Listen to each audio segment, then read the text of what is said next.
संत नामदेवांची एक गोष्ट खूप प्रसिद्ध आहे। एकदा त्यांनी स्वतःसाठी भाकरी बनवली होती। इतक्यात एक कुत्र समोर आलं। भाकरी त्याच्यासाठी बनवलेली नव्हती, पण त्यांनी क्षणाचाही विचार न करता ती त्याच्या पुढे धरली आणि म्हणाले, "घे बाबा, तूच खा." आणि कुत्र्यांची सवयच असते, काहीही खायला मिळालं की ते तोंडात धरून एखाद्या कोपऱ्यात जाऊन निवांत खातात। ते कुत्रही भाकरी तोंडात धरून पळालं। इतक्यात संत नामदेवांच्या लक्षात आलं, अरे तूप तर द्यायचंच राहून गेलं। क्षणाचाही विलंब न करता त्यांनी हातात तुपाची वाटी घेतली आणि त्या कुत्र्याच्या मागे धावायला सुरुवात केली। हिसकावून घेण्यासाठी नाही, तर देण्यासाठी। ते प्रेमाने हाक मारत होते, "प्रभू, भूखी नहीं खाओ, थोडा घी तो लेते जाओ." कुत्र पुढे पळत होतं आणि ते त्याच्या मागे मागे तुपाची वाटी घेऊन धावत होते, कारण त्यांच्या दृष्टीनं ते फक्त एक कुत्र नव्हतं। ते म्हणतात, "तेरा मेरा एक नूर फिर काहे को, हजूर तुमने शक्ल बनाई है श्वान की, कण कण में है झांकी भगवान की."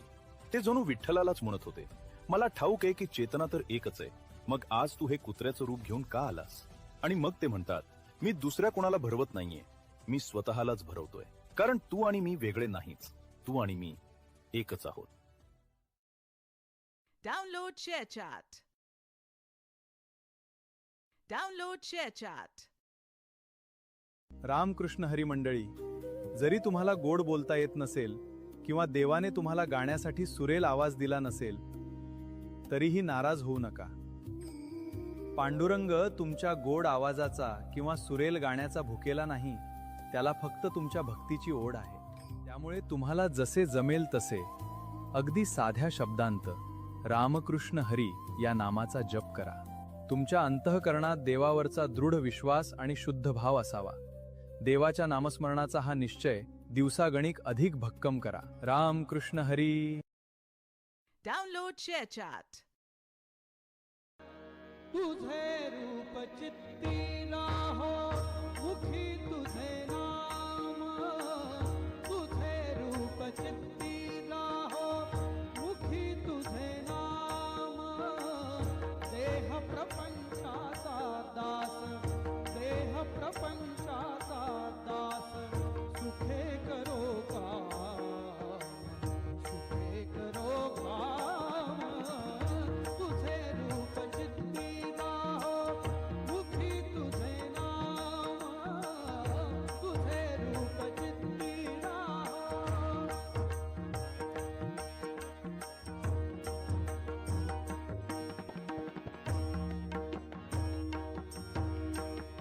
देह Download ShareChat.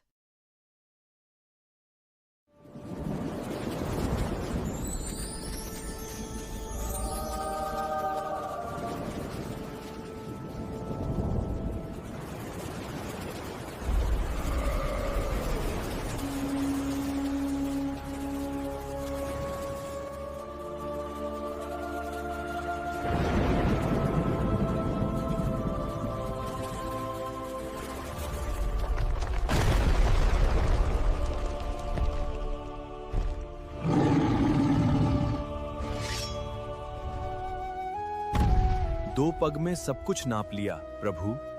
तीसरा पग कहाँ रखूं Rajan?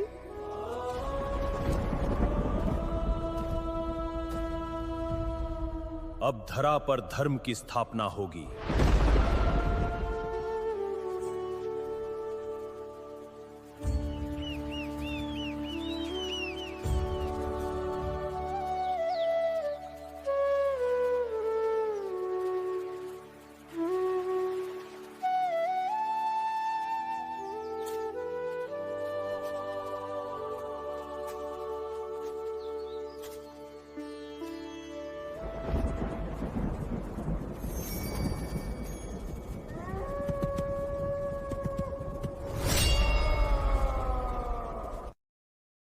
Download ShareChat. Download ShareChat. खूप शोधून झाले, पण समाधी स्थानाचा मार्गच सापडत नाहीये। चला निघूया आता। नाही नाही, माझ्या माऊलींना त्रास होतोय। हे सिद्धेश्वरा, तू जर आत्ताच्या आत्ता मला माझ्या माऊलींचं दर्शन दिलं नाहीस, तर मी इथंच प्राणत्याग करेन। मार्ग दाखव सिद्धेश्वरा, मार्ग दाखव। नाथ, हे तर भुयार दिसतंय। माऊली, माऊली, माऊली,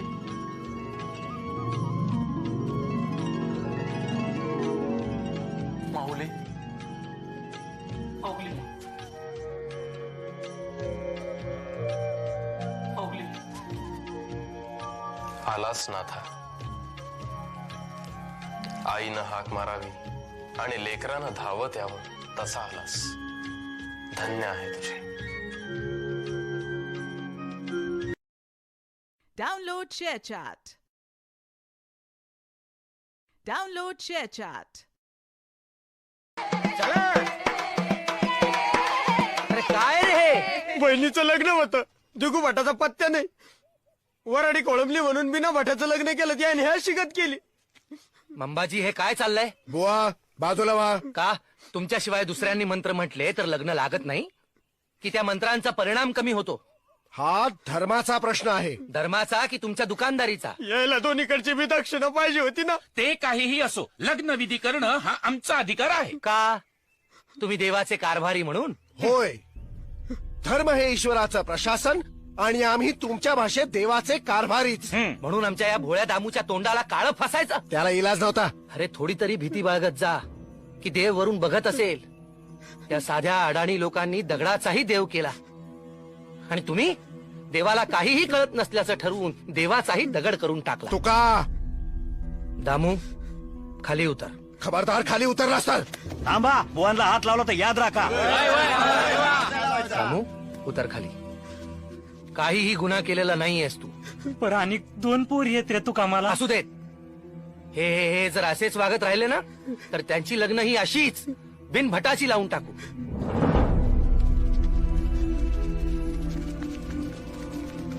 तुक्या, हे लोक तुला किती दिवस साथ देतात बघून घेऊ.